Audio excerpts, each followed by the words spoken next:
Y'all may be seated. All right, shalom, Israel. Wow.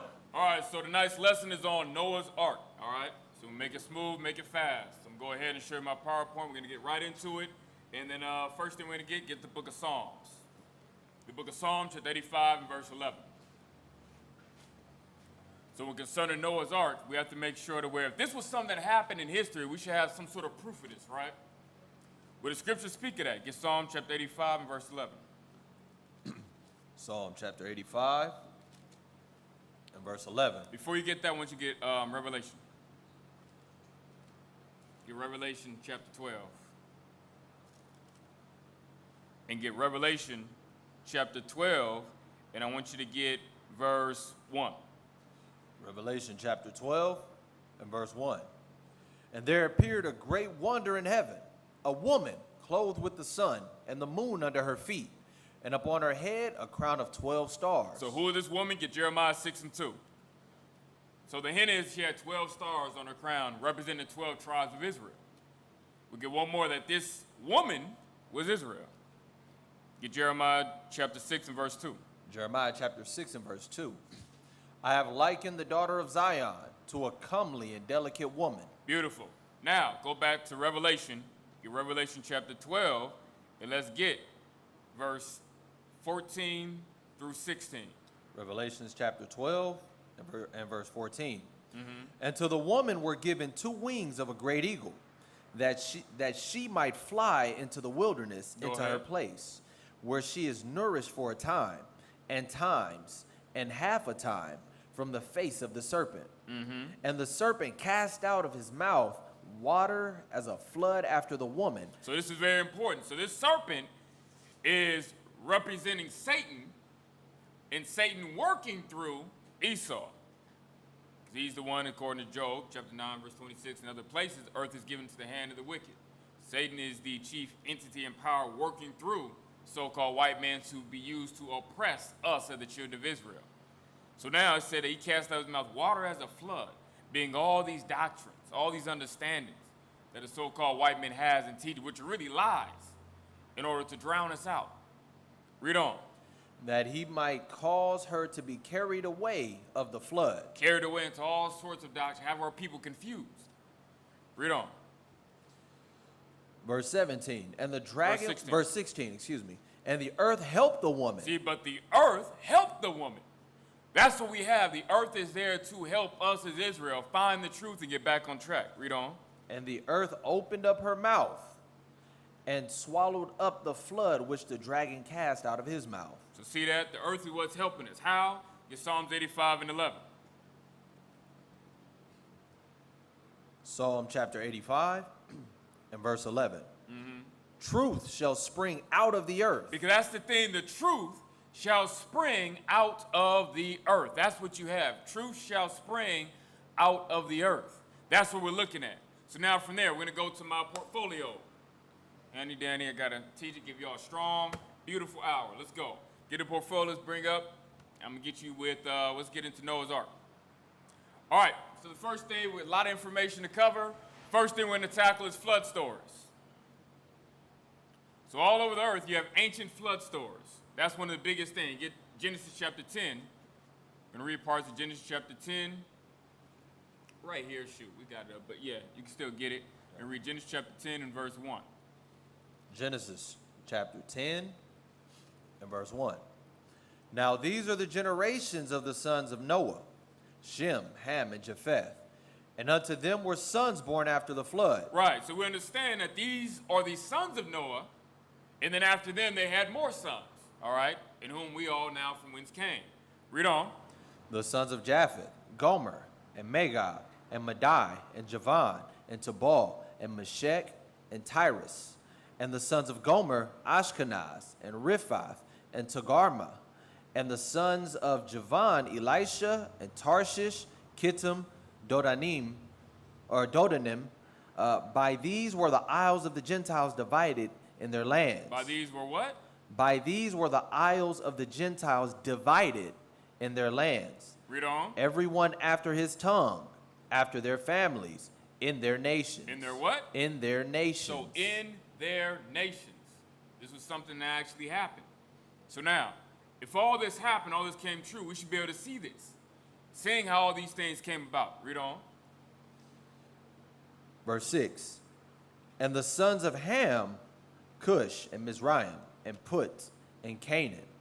And the sons of Cush, Seba, and Havilah, and Sabta, and Raamah, and Sabtakah. And the sons of Ramah, Sheba, and Dedan. And Cush begat Nimrod. He began to be a mighty one in the earth. He was a mighty hunter before the Lord. Wherefore it is said, even as Nimrod the mighty hunter before the Lord. And the beginning of his kingdom was Babel, and Erech, and Akkad, and Calneh, in the land of Shinar. Out of that land went forth Ashur, and builded Nineveh, and the city Rehoboth, and Calah, and Resen. Between Nineveh and Calah, the same is a great city. And so now you had nations that came about. Reads about Cush, Nimrod, things of that nature. So beginning of his kingdom. Skip down, I want you to read verse 20. Verse 20. These are the sons of Ham after their families, after their tongues, in their countries. In their what? In their countries and in their nations.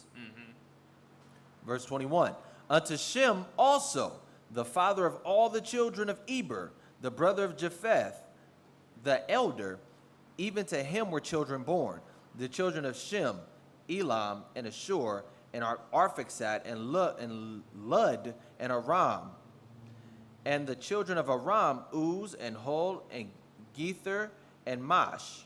And Arphaxad begat Selah, and Selah begat Eber. And unto Eber were born two sons. The name of one was Peleg, for in his days was the earth divided. Right, because that was dealing with Pangea. So in his days, everything was one big mass. And that deals with the world, which prior to the flood, which I do another lesson on, and how that world used to look. But that's back when everything was one landmass, Pangea, until it was a great earthquake and things were divided. Let's see, you able to go back to the PowerPoint?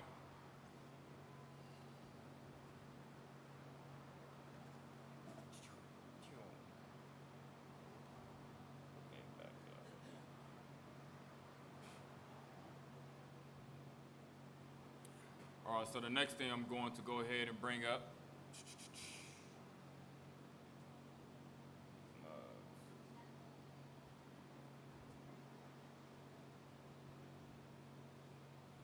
Hold on 1 minute.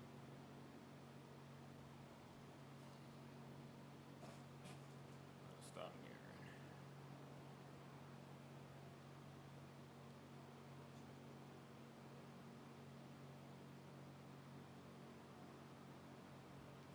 There we go. For some reason, that let me reconnect until I disconnect it and then reconnect.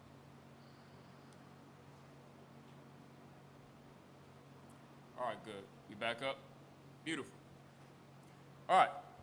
So now, when you look at the global flood from the oldest archaeology on Earth, this is from NoahsArk.tv. We're going to get a close-up of these two, but this is just for a general overview. So these are some of the tablets you have. So first, you have the Sumerian Eridu, the Eridu tablet. That's the first one you see. Dates back to about 2150 BC. Gives the Sumerian cuneiform with the type of text that you see within the letters. So generally just looking at the overall gist of it, generally where the tablets are found. Most of these you can see were found in Iraq, or Turkey, things of that nature. Most of them are now housed in the British Museum. So then you also have the Sumerian King's List and Flood Story. Then next to that one, you have the instructions of Shuruppak. You also have the Epic of Atrahasis and the Epic of Gilgamesh, all right? So, and then the Berossus in the Greek. So now, you're going to find a lot of similarities between these findings and then everything else that we're going to bring forth. So like it said in Genesis chapter 5, verse 29, and he called his name Noah, saying, the same shall comfort us concerning our work and toil of the lands. So Noah being the patriarch of the flood. So now, we're going to get this a close-up of the Sumerian cuneiform, Zudazora, meaning Noah, all right, 2150 BC. Next one, Sumerian King's List and Flood Story. This is a close-up of it composed during the reign of Utu Hegel of Uruk mentions Cush, Noah's grandson, Sumerian cuneiform 2119 to 2112 BC. So this is a close-up of the instructions of Shurappak, 2100 BC. Ubaratutu gave instructions to his son, Zeu-Zora. And then Epic of Atrahasis, Old Babylonian Akkadian, so cuneiform, Atrahasis, also a Noah-like figure, 1635 BC. And the Epic of Gilgamesh, Flood Tablet 11, the Neo-Babylonian Akkadian cuneiform, Utnapishtim, Noah, and Gilgamesh, king of Uruk, 1150 BC, all having a Noah-type figure. So in a lot of similarities I'll bring out. So now we look at the Epic of Gilgamesh. This 7th century BC fragment of the Babylonian version of the flood was found in Megiddo, Israel. It shows remarkable similarities to Genesis and most likely reflects a much earlier record such as the 17th century BC Atrahasis epic, like the one we covered earlier. The god Ea warns Utnapishtim to build a square ship. In a week-long deluge ensues, water subside in one day. The gods are saddened in great Utnapishtim divine immortality. There are over 24 flood accounts worldwide by various peoples, groups, which argue for historicity and makes the Genesis flood the most documented event in the Bible. And we're going to get more of that. So once again, it's from Smithsonian.com, how a self-taught British genius rediscovered the Mesopotamian saga of the Gilgamesh epic after 2,500 years. So on November 1872, George Smith was working at the British Museum in the second-floor room overlooking the bare plane trees in Russell Square. The long table were pieces of clay tablets among the hundreds of thousands that archaeologists had shipped back to London from Nineveh in present-day Iraq, a quarter century before. Many of the fragments bore cuneiform hieroglyphs. And over the years, scholars had managed to reassemble parts of some tablets, deciphering for the first time these records of daily life in Assyria of the 7th and 8th century BC. References to oxen, slaves, casks of wine, petition to kings, contracts, treaties, prayers, and omens. But, now this is the key thing that we're going to get into as we continue reading. As scholars go, Smith, 32 years old, was an anomaly. He had ended his formal education at age 14 when he was apprenticed to a printer, and perhaps it was because of his training as an engraver that he had such a knack for assembling coherent passages of cuneiform out of the drawers and drawers of old rubble. In fact, Smith had already established dates for a couple of minor events in Israelite history, and on his brisk fall day, he was looking for other references that might confirm parts of the Bible. Then, on a fragment of a tablet, he came across a story that would soon astonish the Western world. He read of a flood, a ship caught on a mountain, and a bird sent out in search of dry land. The first independent confirmation of a vast flood in ancient Mesopotamia, complete with a Noah-like figure and an ark. So now reading these things and these histories, because there's a lot of it out there, that they're finding a lot of similar stories worldwide. Because once again, if this was a worldwide event, there would also be records of others foretelling of this event as it was passed down from their ancestors. So now, skipping down this reading last paragraph, what he had discovered would become known in the West as the Epic of Gilgamesh, the 3,200-year-old account of the eponymous hero's exploits and one of the oldest works of literature in the world. So now, skipping along, this is that cuneiform tablet. That cuneiform is that Akkadian-style writing that you see within the tablet. That's the cuneiform text or Akkadian text, the type or style of writing. So once again, the Epic of Gilgamesh. That's what it is. So now let's get some flood stories around the world.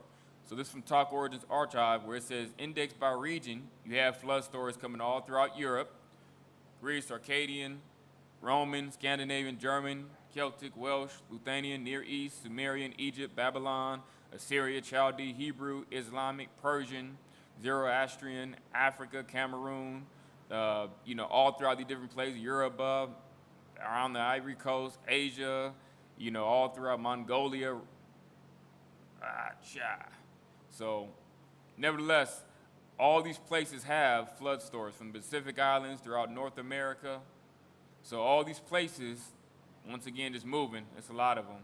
And it gives a lot of the different stories in the accounts, if you go to the website, of all these different types of flood account stories throughout the world that tell of some sort of flood happening and what happened to the people and everything that happened.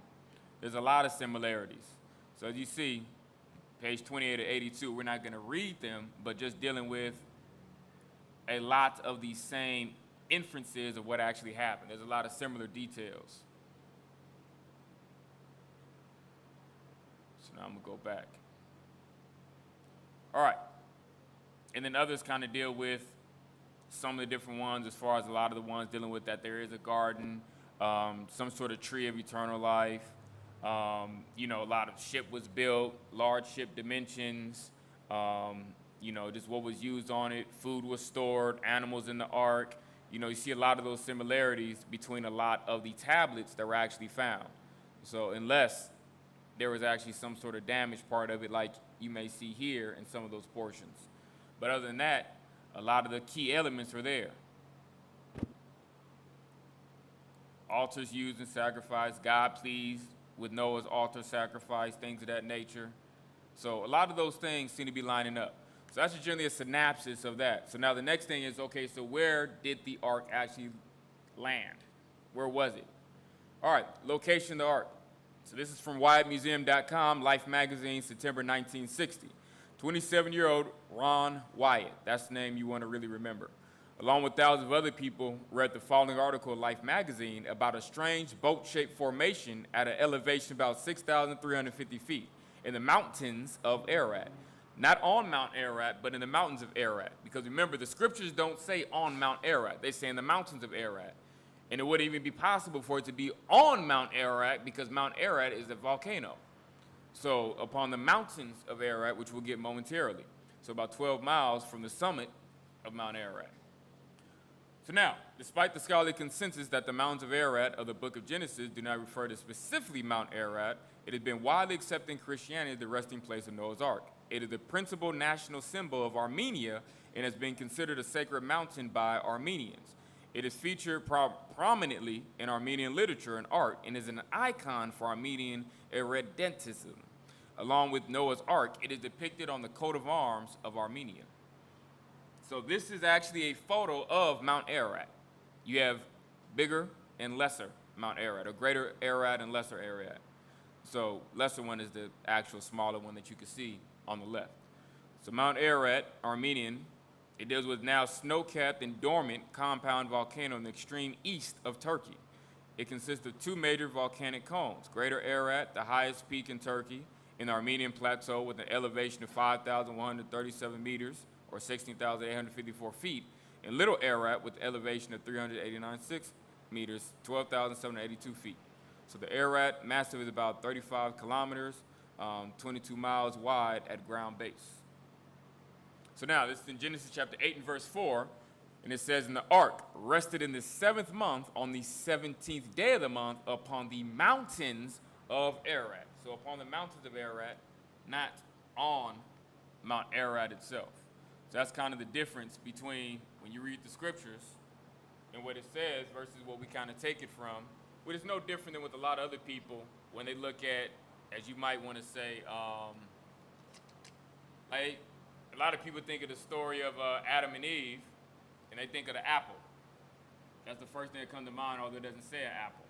It's like the same thing when they look at the story of this, they think the Mount Ararat when it's upon the mountains of Ararat when you go back and look at the scriptures. So just kind of those differences. Go back to the slide.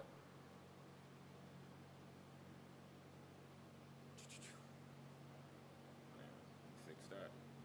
Stop mirroring. Bam. Bam.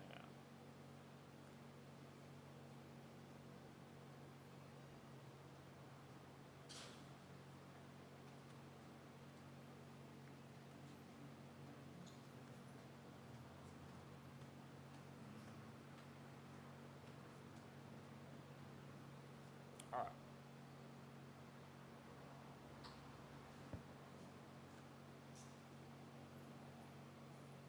All right, moving on.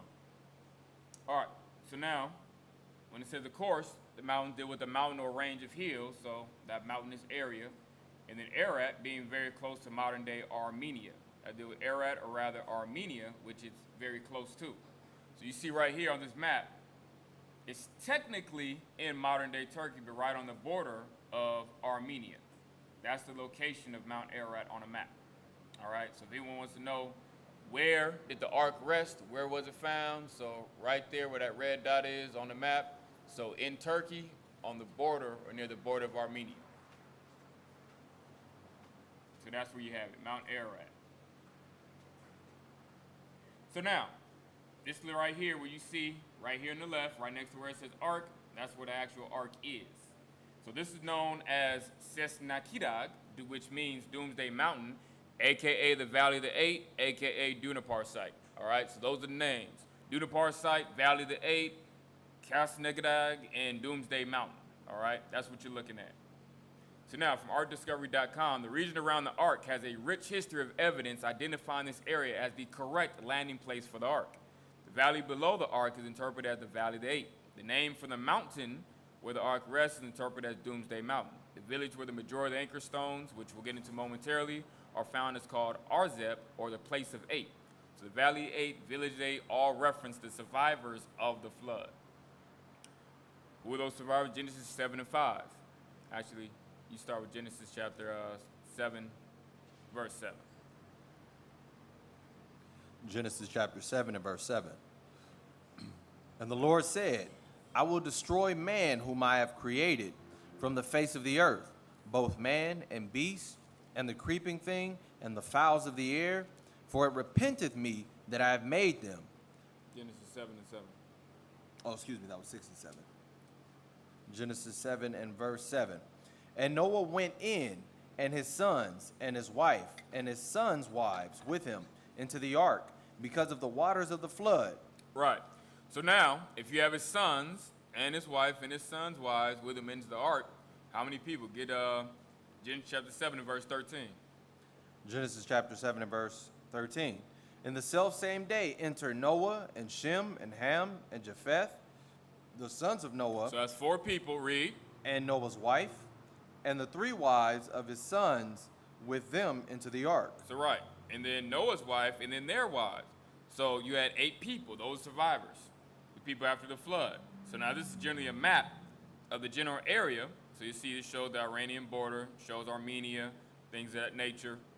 So now it gives the general location of where you can see Mount Ararat and Lesser Ararat right up there. Show the Valley of the Eight.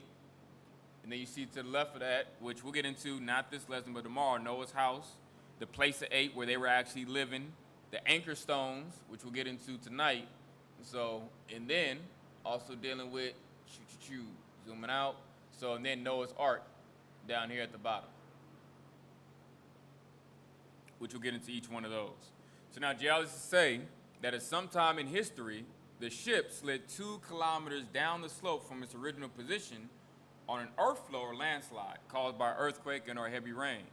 There's actually another earthquake too. We'll get more of that. But this is how the ark looks today, modern day. You'll see some older pictures where it didn't look like that. And I'll explain why. All right, so that takes care of location of the ark. So now we're going to get the anchor stones. So this is from his book, Ronald Wyatt's book, dealing with Noah's Ark. So these are depictions of the anchor stones, and these are some point in time. The carving is, you'll see, with 3 out of these 4 stones, they have 8 crosses on them representing the 8 survivors of the flood. The last one had a lot more crosses added to it later by someone who didn't understand the significance of the number of crosses, because all those in those regions, they generally understand that to be Noah's Ark, so they generally understand that. So now, and you see the bottom with Ron on one of the one of the stones. So I'm gonna show a few pictures of the anchor stones. So this is one of them. That's Ronald Wyatt with one of the anchor stones. It's another picture of the anchor stone. So there's 4 massive anchor stones, 8 crosses, 8 feet high. Well, some of them are taller, but they weigh several tons. Additional crosses added later on one of the stones, this particular stone. Now, this is another picture of what a modern day large anchor stone looks like. This is a massive anchor stone. Like we see what Ron's standing next to is very massive. That's unrealistic in today's modern day and age for an anchor stone. What you see him standing to is more realistic as far as like ancient history as far as an anchor stone being more so used. So Kevin stands next to an example of a large stone found in the Mediterranean area, but are much smaller than those which were used on Noah's Ark. So this is another picture of one of those massive anchor stones, showing you the large size of it.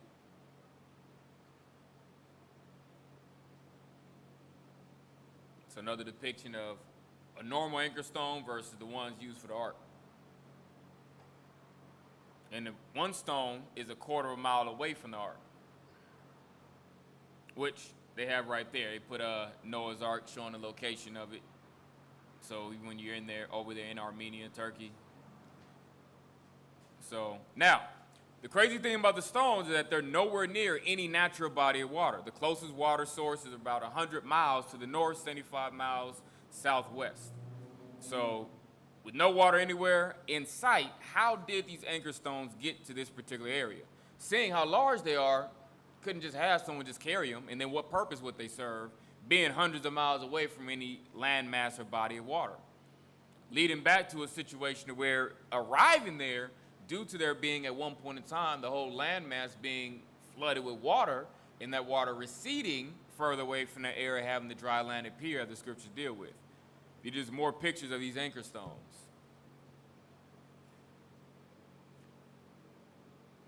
So now, this would have been more so as far as underwater, these anchor stones being used to keep the rear of the boat facing the direction they needed to face.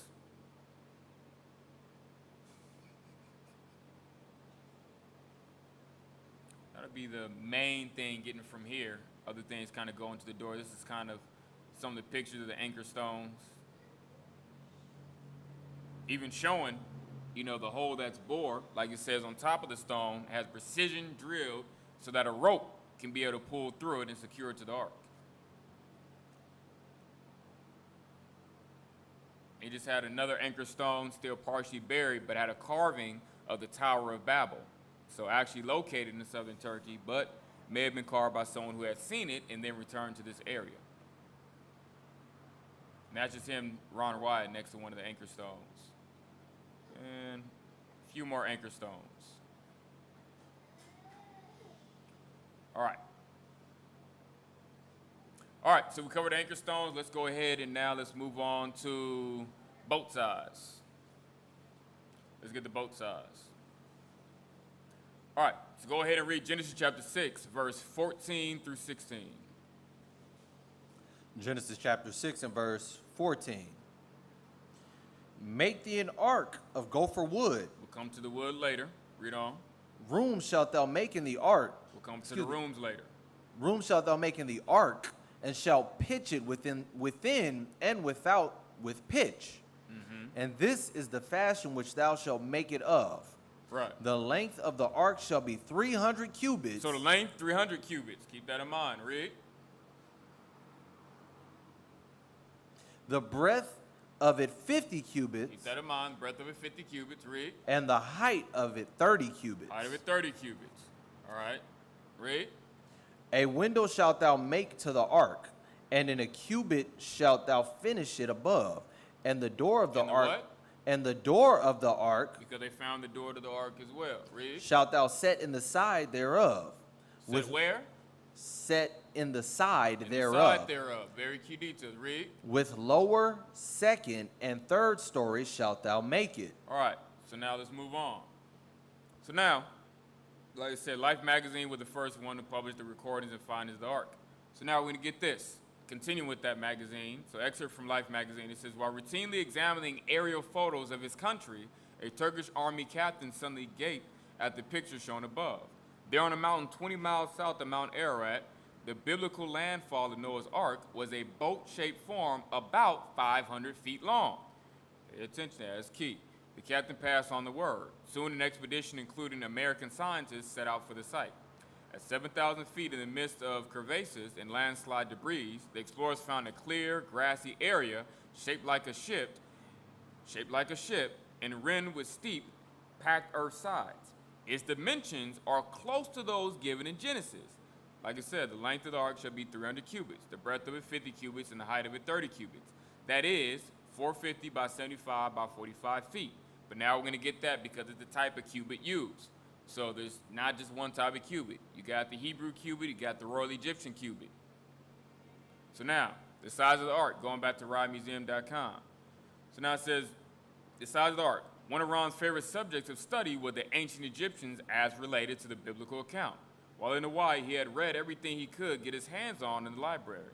And he mulled all the information over in his mind. There was one thing that seemed to be obvious to him. He knew that Moses had been the author of the Genesis account and therefore the flood story. And as such, Ron believed that the cubit Moses would have known would have been the Royal Egyptian cubit, the most universal standard of measurement in the ancient world at that time. There was no Hebrew cubit in existence during Moses' time. And to Ron, the 500-foot measurement given in the Life article was even more compelling evidence that the site needed thorough exploration. After all, 300 Royal Egyptian cubits equals 515 feet, not the 450 feet commonly accepted and based on the future Hebrew cubit. So, which you'll see later on, like in the time of David and so on and so forth, they used more so the Hebrew cubit. So now, the other key thing was in 1978, there was an earthquake that revealed more of the boat-like structure. So Ron returns in 1979 to an even more compelling boat-like figure, which is this one right here, than what it was before when it had a whole bunch of dirt surrounding the sides and it seemed to kind of blend in more with the surrounding area.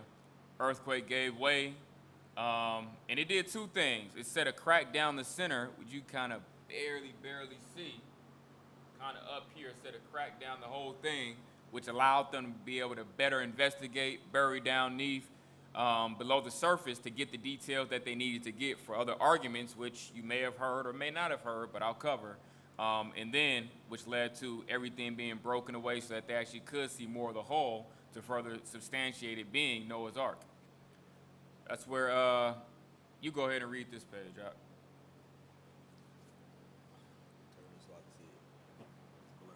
Yep.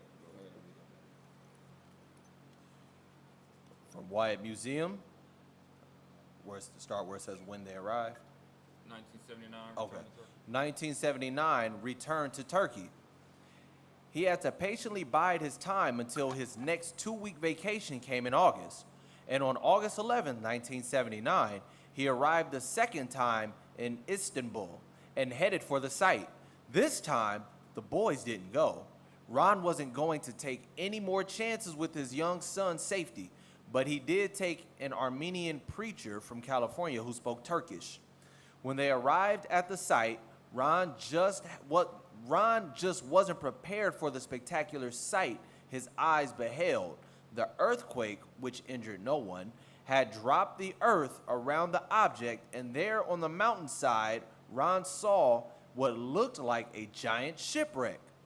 Evenly spaced indentations could be seen all the way around the object, which looked like decaying rib timbers. Which will cover more proof that they were actually rib timbers. Read on. The earthquake had also cracked the object from stern to stern, and Ron was able to take samples from deep within. He also took samples of material outside of the object for comparison. Which is key, which we'll bring up later as to why. Read on. He measured the object and got a 512-foot length, but he saw... Now, remember we were dealing with before as far as with the cubit in length? The Royal Egyptian cubit, 515 feet, but he measured it 512-foot length. So, but read on. But he saw what looked like a section about 1 yard long that was broken off from the lower end. This was positive evidence in Ron's eyes. 300 Royal Egyptian cubits were 515 feet. This object was 512 feet with a 3-foot section broken off of the lower end, a total of 515 feet. Right. So the evidence is lining up what the scripture says it would be. So taking the Royal Egyptian cubit, the 300 cubits that it was measured to be, comparing that, which I did the math for as well personally, converting it. 300 cubits, like the scriptures say, right here, right? So using the royal, you can even go in there and try the same thing. You can use the Hebrew cubit, but taking the Egyptian cubit, the Royal Egyptian cubit, because once again, where was Moses at? Where were the children of Israel at? Where were they coming out of? Egypt. So that's what would have made more sense. He's saying, not only with the understanding that they had, but then at that time, there was no separate Hebrew cubit. So now, taking that to feet, 300 cubits, Royal Egyptian, equals 515 feet. So you can go ahead and do the math yourself. Which, that's how long the ark actually was. So now, go ahead and take that. So it takes care of the boat size. So we covered common flood stories, gave some sources of it, location of the ark, the massive anchor stones. We covered the boat size. We'll get one more and we out. And then I'll continue the rest tomorrow. So let's see, gopher wood or animals on board. Let's get, which one? I would say the animals, because that's usually Animals? Yeah, All right. usually a big argument. We'll cover another separate part with the animals too. All right. So one of the things that they found amongst it was hair fibers found in the ark. So fibers found from Noah's ark. So you go ahead and read this. In 1985, a 6-inch hole was drilled into the side of the ark. By way of the hole, I'm going to have to use that. Go ahead. In 1985, a 6-inch hole was drilled into the side of the ark. By way of that hole, matrix material samples were taken from within a cavity. Careful examination of the samples with a naked eye revealed fibers that appeared to be hair. Recently, these fibers were evaluated by a fiber expert in one of the nation's leading crime labs. Under microscopic evaluation, using both white and cross-polar lights, the fibers revealed all of the feature characteristics of mammal hair. Further, the hair was determined to be that of an animal, as was clearly indicated by a unicellular medulla, center cell structure. Color banding was also noted. Color banding is the change in color of the hair from one end to the other, not uncommon to the mammal fur hair of the Felidae cat family. Only a portion of the hair root remained. However, the fibrous appearance of the remaining root is indicative of the Felidae hair. Beautiful. So feline type structure of hair. Continue. Other fibers from the matrix material were also evaluated. One of the samples proved to be some sort of plant fiber, as the cellular structure was plainly visible. Another hair-like fiber was evaluated, which revealed very unusual characteristics. The shaft of the fiber was long and cylindrical like hair, but revealed none of the other characteristics commonly associated with hair. Along the outer surface of the fiber, angular spines extended from the shaft. The specialists believed this to be some sort of plant fiber, but all agreed that they had never seen anything like it. And finally, one of the fibers taken from the matrix had neither animal nor plant characteristics. The specialists agreed that if the fiber had been collected as modern-day evidence, there would be no hesitation in declaring it man-made. Right. So seeing things that, when they're examining this ark and seeing different types of fibers made up with it and what they're able to uncover, they're seeing things, proof that animals were on board, that this structure, was actually of wood, and that there was also man-made structures and fibers that, you constantly have within a boat. So things in which you'll find as far as, metal rods and ends, nails, things of that nature. So pillars, they're finding all the proof structurally as well as material-wise within this particular type of ark or boat-shaped structure. So now, and then, but nevertheless, you can go ahead and skip down. Actually, no, you can read the rest of it. All right. The samples are in the process of being photographed under microscopic enlargement so that this documentation can be shared with other experts around the world. Hopefully, additional conclusions can be reached as to the nature of the unusual specimens that have not been positively identified. Testing has been scheduled for choice hair samples which are still in the matrix material and with the visible root still intact. There is a remote possibility that DNA information may be present and can be obtained from the remaining root. Future plans call for carefully proceeding with scientific evaluation using state-of-the-art technology. In the meantime, we can humorously conclude that animals were definitely on board Noah's Ark. Beautiful. All right. All right. So now, all right, so that wraps that up. So what do we cover next time? We're going to get into more of the different evidence that they did find, concluding more so that it was an actual ship, and then also kind of deal with some of the false locations that they actually put out there. And we'll cover more about Noah's home and just more about the actual flood date, all right? So I just want you guys to keep that in mind, but with that, go ahead and close out, all right?